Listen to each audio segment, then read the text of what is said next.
One of the central goals of our research group is to study the roles of games and gamification in society. In this work, we focused on the functional similarities and resemblance between pervasive games and religion. As a study context, we selected Finland, a country where the most popular pervasive game is Pokemon Go, and the most popular religion is Lutheran Christianity. In Finland since the 1970s, the relative number of members in the most popular religion in the country, Lutheran Christianity, has been declining. In 1950s, as many as 95% of the population were part of the church. In the year 2000, it was 85%, and in 2020, roughly 65%. These changes are fueled by multiple factors, one of which is the rise of secularism. In fact, in 2020, over a quarter of the country's population were not part of any religion. As we see similar trends across modern societies and countries, this begs the question whether some of the functional roles of religion have transferred into other activities in these societies. In this work, focusing on one of the latest game technological trends, pervasive gaming, we observe the resemblances and functional similarities between pervasive games such as Pokemon Go and the Evangelical Lutheran Church of Finland from the perspectives of church employees and pervasive game players. We created and distributed 2 surveys with open-ended questions. The first was sent to church employees, and we got 156 full accepted responses. The second we sent to pervasive game players, and we got 98 full responses.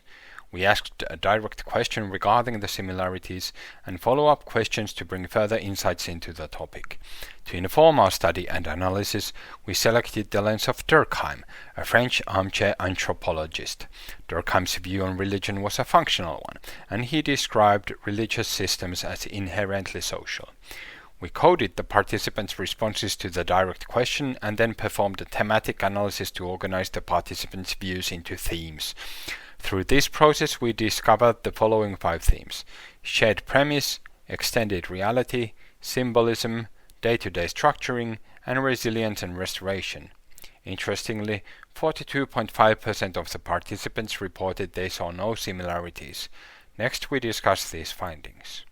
First up is the theme of shared premise. Through participation in Sunday Mass and reading holy texts, followers of Christianity commit to a shared conception of reality. Durkheim calls this collective consciousness. Similarly, the Pokemon franchise has its own creation myth, mysteries and legends. Its lore can be studied and discussed. Furthermore, Pokemon Go contains activities like raids and trades, which bear resemblance to rituals as people come physically together to perform the activity. Thus, both Christianity and Pokemon Go can orient people's lives towards a unified direction, providing a shared premise. Our next theme, extended reality, is linked to the previous one. As participants commit to a common conception of reality, they obtain a new lens through which they can see the world. On the surface level, this lens can be a smartphone through which Pokemon creatures are visualized in the physical world. On a deeper level, both Pokemon Go and Christianity scaffold the idea that there are elements present in this world that we cannot directly observe. Whether accessible through a smartphone or through prayer, both religion and pervasive games offer something extra to people's lives, a new lens through which to observe mundane reality. Next up is symbolism. Both Pokemon Go and Christianity contain audio and visual symbols for interaction opportunities and temporal events. For example, raid eggs call people to raids, crosses on top of churches and church bells call people for Sunday Mass. Symbols can also help people recognize each other. Wearing a cross can be a sign of being a Christian, and wearing a Pokeball Plus device can be a sign of being a Pokemon Go player. Churches also have symbolic representations in the digital world of Pokemon Go, and through smartphones, Pokemon creatures can be symbolically represented inside churches. Our fourth theme is day-to-day structuring. In Christianity, we can find daily activities such as morning prayer and praise before dinner, weekly activities such as Bible study circles and Sunday Mass, and larger periodical events such as Easter and Christmas. All these provide followers with activities structuring their lives. Pokemon Go regularly hosts activities such as raid hours, community days, and seasonal events. There are also community-organized events and in-person live events. Furthermore, both Pokemon Go communities and Christianity propose some behavioral expectations on people. In both cases, these activities structure people's lives. The fifth and final theme was resilience and restoration, and related to this was escapism. According to our participants, both Pokemon Go and Christianity offer a world in which people can escape the worries of the world into. Both also have specific elements in them that boost resilience and have restorative effects. In Christianity, there is, for example, prayer, the call for confession, opportunity for pastoral care, and social communities of believers from which people can find camaraderie and support. Pokemon Go also has player communities from where players can find support, and the game guides people towards a more physically active lifestyle. In addition to the 5 themes, interestingly, in our sample as many as 42.5% of all participants did not see any similarities. This might have been due to the combination of the following 3 reasons. First, participants viewed religion and pervasive games through a substantive rather than a functional lens. Second, a view that religion is special and should not be compared to mundane things such as digital applications. And third, some participants did not feel they were sufficiently familiar with one of the 2 concepts. Our findings have implications on HCI research and practice.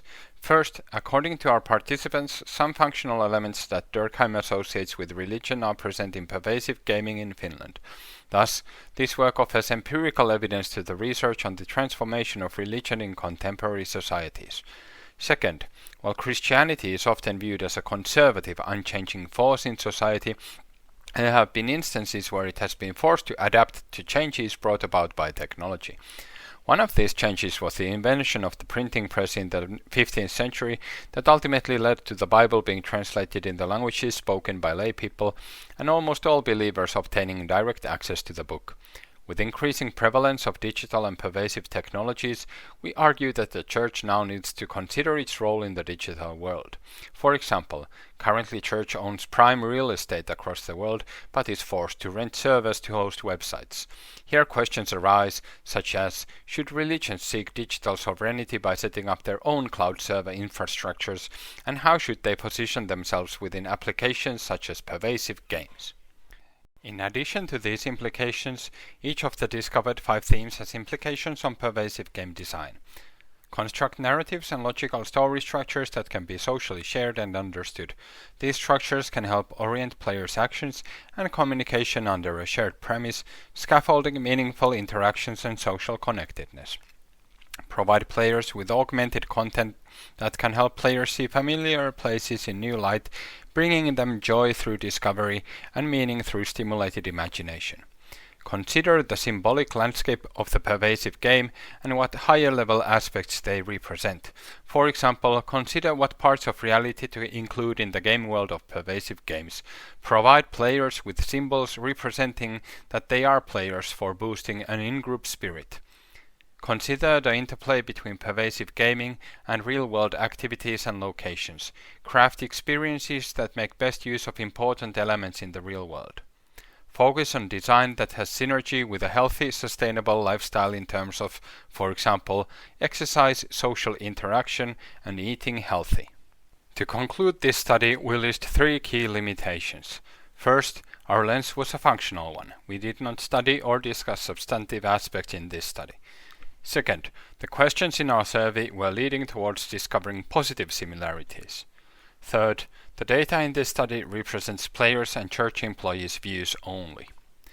We encourage future research to address the limitations of this study and to also explore the phenomena through alternative empirical approaches and in different study contexts. Thank you for listening to this presentation. Feel free to contact us in case you have any questions or if you wish to discuss this topic with us further.